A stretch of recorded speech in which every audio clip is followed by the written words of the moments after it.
Good morning, friends and family. Welcome to the Great Western Adventure, Day 3, the monologue, where I describe the day's events and the ups and downs of it. We're back at the KOA in Lawrence, Kansas, and the day did not have a great suspicious start as we were getting rain showers even before dawn had broken. We packed up pretty quickly, and as we were leaving the Lawrence KOA, it was actually sprinkling just a little bit, and the clouds looked like it was going to pour down rain at any moment. Through it didn't. We headed east on Nebraska 32, and we followed that all the way east to the Kansas City suburbs. Now, we could have taken the turnpike to Independence, Missouri, which is just across the river from Kansas City. It started with the official place of the Oregon Trail. But for the first 50 miles, the Oregon Trail goes straight through the heart of the Kansas City urbanization area, which means everything is buried under development. And the roads are not particularly favorable to traveling the Oregon Trail because it travels from northeast to southwest, and Kansas City is on a grid system. We joined Route 7 on the western edge of Kansas City and headed south, and we stopped at a Dollar Tree to pick up supplies, and as we were pulling in, it poured down rain. So it's just not going to be a great day, at least this morning. By the time we got out, it was still raining. We had to make a mad dash to the car, which was halfway across the parking lot. Then we continued south along 7, and then we also stopped at a Walmart and we got a few more supplies. And again, when we were in the Walmart, it poured down rain again, and you could really hear it battering the roof of the Walmart. Luckily, by the time we finished our shopping, we took a few extra minutes because of that. The rain finally stopped. We continued south to the suburban town of Olathe, which originally was separate from the Kansas City metropolitan area. Now it's kind of grown into it. We went all the way down to 7 and Road 170, where the Oregon Trail came in from the northeast and then turns due west. So this is where we picked up the trail and headed west, and a little bit west of Olathe, we picked up US 56 for a little bit, but we weren't on it very long. We suddenly saw a sign that said Oregon Trail this way. So we turned down, and then there was another sign about 100, 300 feet down that said turn that way. So we did. And it was just kind of nice to say, hey, we're finally on the Oregon Trail. Um, and we made some calls back east to our family. And also, the neat thing was, the road was on both sides had the soybean fields. I'd never seen soybeans up close. So we got out of the car and took pictures and picked one or two just as a sample, as a souvenir. I have to say something about these road signs for the Oregon Trail. If you're trying to follow them, don't. They were a project that started in about 1976 or so for the bicentennial, and the Park Service and a number of other government agencies put up these signs, and you could literally follow them from all the way from Kansas City to the Pacific Coast, where the Oregon Trail finally ends. However, it's been about 40 years, and a lot of these signs are now missing or extremely damaged, and it makes it impossible. So, uh, in other words, if you're trying to follow them, you can find a sign that says, "Oh, go this way," but you won't find the next sign that says, "Turn this way or that way." Also, the Park Service put out a guide, which is about 600 pages long, on sites of the Oregon Trail. Now, the sites listings are very good and very detailed, and that's useful. The the auto tour guide, however, is woefully out of date, and like the signs that were posted along the roadways, this too you cannot use effectively because it just doesn't work. So we passed to the south of Gardner, due west, Edgerton, and this is where the Oregon Trail makes a hard right to the north, and it goes between two rivers. This is my second note. I should mention that the Oregon Trail is not a trail like you would think in today's standards, like a hiking trail or a bike trail, which is, a defined trail that's usually 4 to 10 feet wide. The Oregon Trail is much more of a route than a trail. In other words, it normally is several hundred feet wide, and sometimes it can be a number of miles wide. There's several reasons for this. One is, as a trail, it wasn't a published trail. It was something that you kind of learned about, and you hired a guide who had his own ideas of where to go and everything else. And the third is livestock. And settlers and pioneers had a lot of it. And you needed good water and good grazing. And oftentimes along the trail, the grazing was non existent, or the water source was polluted or non existent also.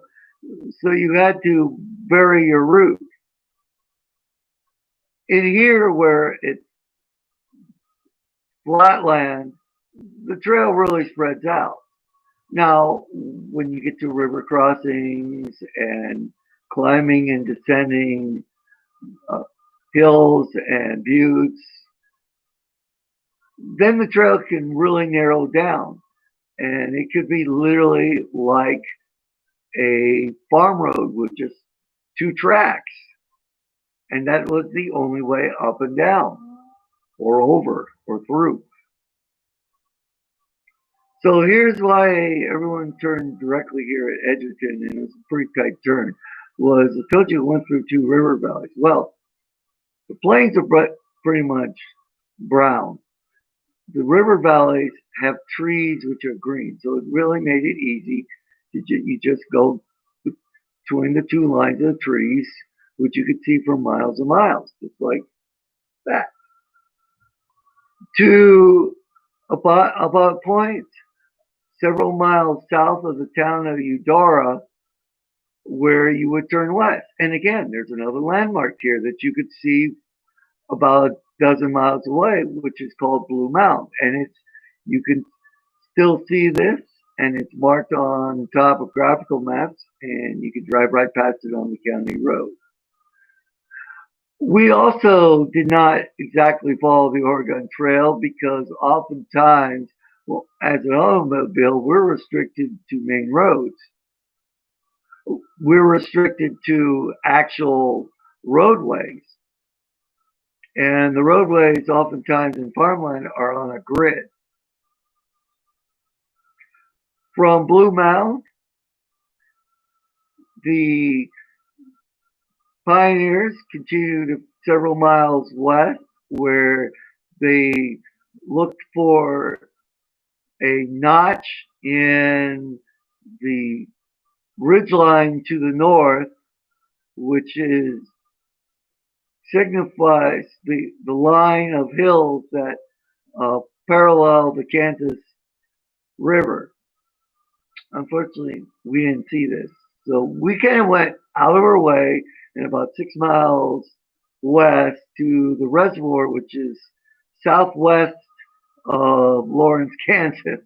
So all of this was, on dirt roads going, 20 miles an hour or so. And honestly, a lot of stopping and checking the maps. And I have good maps, but they don't always correlate to the maps and the guides that show the Oregon Trail. So it was, travel a few miles, stop, look at the map, and continue. We realized our mistake and we came back to the east. By this point, it was like 2 o'clock in the afternoon, and we're getting pretty tired and hungry. And in this part of southern Lawrence is a line of fast food restaurants. So we pulled into one of these and ate lunch and just started looking at the map to see where we wanted to go next and also kind of plan for the night stop and where we're going to stop for the night.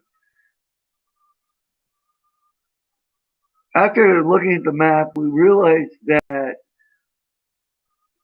we could do some more traveling today, but most of the campgrounds were located on the far side of Topeka. Topeka is a big city with a lot to see and do, and by the time we would get over that way, it'd be too dark to tour the city and its Oregon Trail monuments.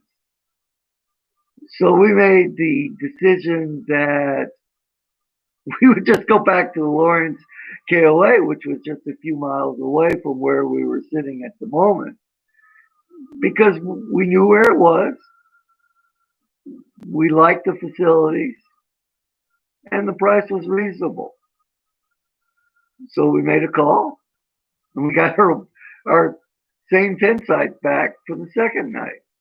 Now, obviously, it's only 2 o'clock in the afternoon, so it's too early to stop. But now we had our reservation for the night, so we were free to do what we wanted without worrying about where we were going to camp the night. We then traveled just a few blocks to the grocery store, which was we could see from our fast food restaurant, and got dinner and a few other things, road trip items. And the funny thing is that this grocery store sits right next to the Oregon Trail. However, we did make a small detour so we could pick up the Oregon Trail from where we had made our mistake earlier going west. So we went to south central Lawrence, the extreme southern edge, where Haskell Indian University and Cultural Center is, and we picked up the Oregon Trail through there, which is mostly parked, but there really isn't any evidence of the Oregon Trail left here anymore.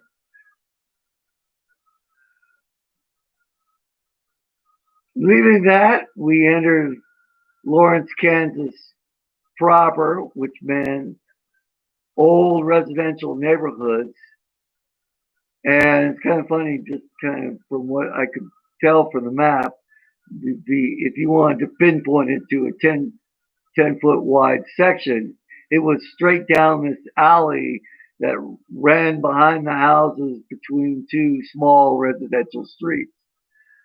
Okay, that was just a little too much. So we stayed on the regular streets for about 10 to 15 blocks, up to about 15. And then the trail heads to the northwest where it enters the Kansas State University. And we had to kind of detour a little bit around that, but we stayed pretty close. And the reason the Oregon Trail goes this way is because it's climbing the major ridge line along the Kansas River. I should also mention that in the middle of the Kansas State University is a huge open area with athletic fields, and there are ruts from remaining from the Oregon Trail, which you can still see today. However, you do have to park the car and walk a little bit. The key is just follow Jayhawk Drive across the campus, and then I think it's Commonwealth Drive.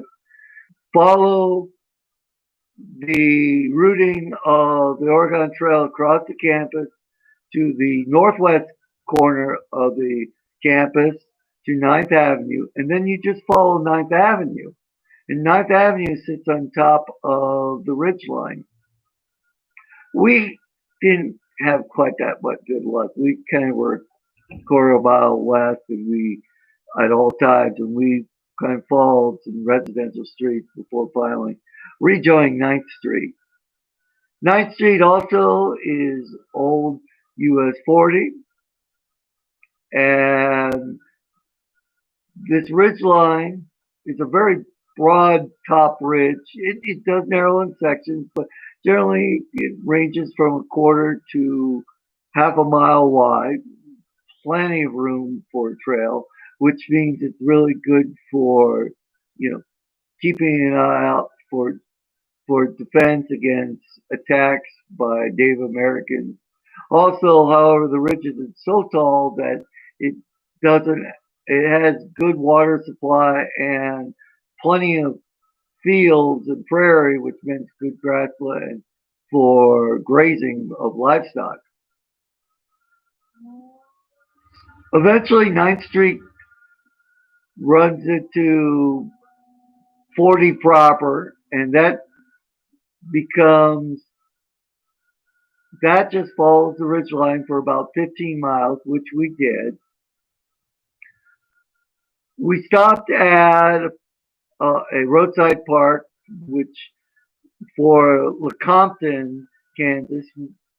Now, Lecompton is about 3 to 4 miles north of this little roadside park on a county road alongside the Kansas City River. Lecompton is important because this is where the first Constitution for Kansas was signed. However, it did have provisions allowing slavery, so it was quickly overturned, and several new constitutions were later signed in Lawrence. Lecompton was also the territorial center for Kansas before it became a state, and eventually the capital was moved to Topeka, Kansas. So we followed the routing through Big Springs, and then we reached Kansas 4, which is a divide highway, and this was our determined turnaround point.